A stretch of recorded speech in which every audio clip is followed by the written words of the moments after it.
Welcome dear students, I am Dr. Divakar K. Mehta, Assistant Professor from Carmel College of Arts, Science and Commerce for Women, NUVEM, Goa. Program you are learning is Bachelor of Science, first year, subject Botany, semester 1, course code BOC 101, course title Biodiversity Part 1. Title of unit Bryophytes, module name Ecology and Economic Significance of Bryophytes with special mention of sphagnum. Broad outline of the module, first we will have a short introduction and ecology of bryophytes, economic significance of bryophytes and sphagnum and its economic importance. At the end of this module, you will be able to recall the ecological aspects of bryophytes, list the economic significance of bryophytes, you will be able to describe the economic significance of bryophytes and also you will be able to understand the importance of sphagnum. Now in these previous few modules, you have learnt about general characteristic, thallus organization and you have come across so many different types of bryophyte members. And it's a huge group with diverse type of plants throughout the world you will find. But even though they are one of the oldest land plants, their usefulness is not relatively known well because there is hardly much information is available, but definitely they are highly useful. They play a significant role in the ecology and economics of a region. Wherever you will find different types of bryophytes, they will have regional uses, especially the traditional uses you will find. For the convenience of understanding, we will study them under following categories. That is, one is ecology of bryophyte and the second one is economic importance, that is again under horticultural use, constructional use, household use and medicinal use. First we will see ecology. All the bryophyte prefer moist and shady place because they need at least a small amount of water for their completion of life cycle, and for their good healthy growth also they need moisture.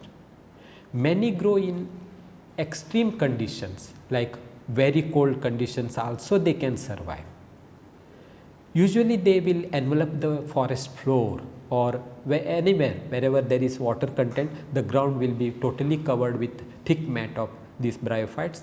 Sometimes they may grow on the tree trunk, branches, even on the leaves also they may be covered, and they help in conservation of moisture. They are also a good inhibitor of soil erosion because they are very interesting character. They have interesting character, that is they are trample resistant. Any number of time you may pass through that or you may keep your foot, trample them, nothing will happen because they are highly resistant in nature, and they also have high regenerative property. As soon as they get the favorable climatic condition, they will start to produce new shoots. They are also an excellent seeding bed because in a big forest floor, you will find huge area will be covered by these moss and several different types of seeds which will fall on the ground. They will find a very suitable condition because always these mosses will have moisture. When a seed get moisture and some enough amount of light, then they will start to germinate. So they play an excellent role as a seeding bed for many plant species. Good indicator of environmental conditions. Some bryophytes they grow in a very specific range of soil pH, and if you find that plant in that particular zone, you can easily, looking at that plant only, you can say the pH of that soil, whether it is acidic or alkali, like that, based upon the type of species which will grow there. Mosses like sphagnum and liverworts have symbiotic association with the cyanobacteria. Sphagnum has cyanobacteria as well as some other bacteria which will help in nitrogen fixation. Liverwort like Anthoceros usually will have no stalk, and that will also help in nitrogen fixation. They are also indicator of aquatic as well as air pollution. Some of the members, particularly plant species like Atricum undulatum. This is a very sensitive plant with respect to air pollution. If there is any kind of air pollution, immediately it may show different types of symptoms, maybe like death of the plants or chlorosis, like that they will show the symptoms, and easily you can make out that there is some pollution is taking place. Same with water quality. So, some bryophytes like Fontanellis, then that is Fontanellis antipyretica, Fontanellis squamosa, they are used for monitoring water quality. If any kind of pollutants come in contact with the plant, they will show typical symptoms, so that you can make out the water is not good. They are excellent bioindicators. Several members of these bryophytes, they go on accumulating heavy metals such as lead, iron, zinc, etc. in high concentration against the concentration gradient. That is, they will go on accumulating in their plant body, and because of that they can serve as environment specimen banks. These environment specimen banks are nothing but the plants which are used to indicate, that is, that particular condition or the environment is typically having heavy metals or some pollutants, whatever, they will be specific, that is, each plant may be specific to indicate certain characteristics of the environment. They are also used in filtering and as a filtering and adsorption agent for wastewater treatment, because what happens if you use a large amount of this moss, there will be these heavy metals will get adsorbed, they will come in contact with the space between these moss specimens, and through that you can remove the heavy metals which will be contaminated in a particular area. They are also used to as a effective adsorption agent for oil spills. See, when there is oil spill in a water body, it is very difficult to remove that pollutants. You have to put chemicals, but when you put chemicals, that definitely will harm many aquatic life.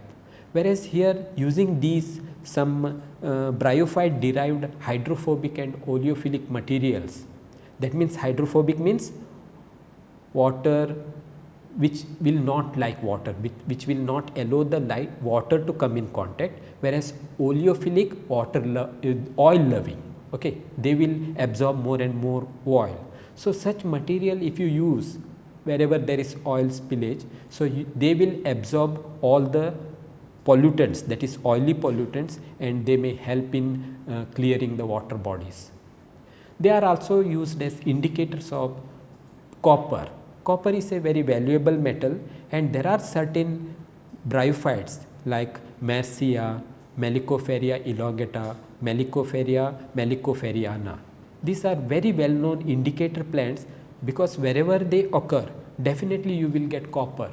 So, it is a very easiest method. If that plant is present in that particular area, you can think that there is rich content of copper in that area. Now, come to economic importance of these bryophytes. First one is horticultural uses. The high water holding capacity of these bryophytes and also permeability to air make them a very popular material in agriculture and horticulture. They are used as soil additive, that is, when you add into the soil, it will increase the porosity of soil. They are also used as mulch. Mulch means you will collect the mosses and you will spread over the soil, and that will help in retaining the moisture of the soil and also helps in reducing the weeds, because when you cover the soil surface, there will be hardly any light enters to the ground, and because of that there will be weed germination will be prohibited. Some mosses are used in grafting, that is air layering. It is an excellent material for rooting in case of grafting. House construction. Wherever there is no good woody vegetation, especially in the higher altitude like Himalayas, but they will have lot of mosses. So, what they do, they will use these mosses as the major construction material, along with some other shrubs, herbs, grasses and bamboo.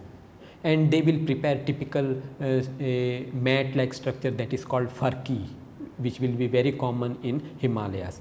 They also prepare larger mat like structures which can be a temporary wall like structures which they usually use there. There is some literature available saying that they also produce a concrete like product that is called peatcrete or peat wood, which has been developed or improved, and that is also they are using as a construction material. Household uses, especially in this northeast Himalayas, mosses are very common and they are using them or they are using it, they are woven into mats, beddings, mattresses, cushions, even pillows. So they make using these mosses. Moss carpets are very popular in France. France is a little bit cold climatic condition where you will find very commonly growing mosses. They are used how we use the grass lawn, no? Same way they will use along the roadsides as a lawns, in playgrounds also they use these mosses. They use these moss for packing materials for fruits and also to supply or transport live plant specimens. Some of these bryophytes have excellent insect repellent property. Because of that, you can use them to store grains. In our area, we will use neem leaves or the Vitex negundo leaves, all that we use to store our grains. Same way, in Himalayan area, they can use these insect repellent mosses to store grains, and also you can use them as a insecticide and insect repellent. Medicinal uses. Many of these bryophytes are having high medicinal value. In Himalayas, burned ash of some mosses mixed with fat and honey and used as an ointment to cut for cuts, burns and wounds. Markensia polymorpha is used to treat boils and abscesses.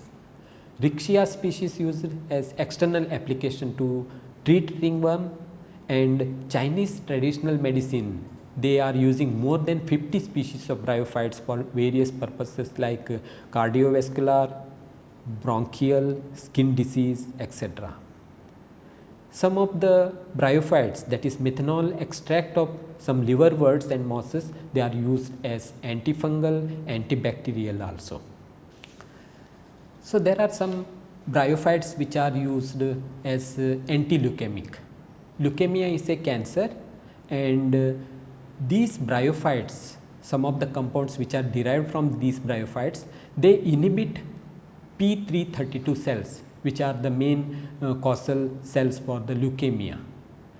Then there are certain bryophytes, that is transgenic Physcometriella, which is used to produce a blood clotting factor, factor 9.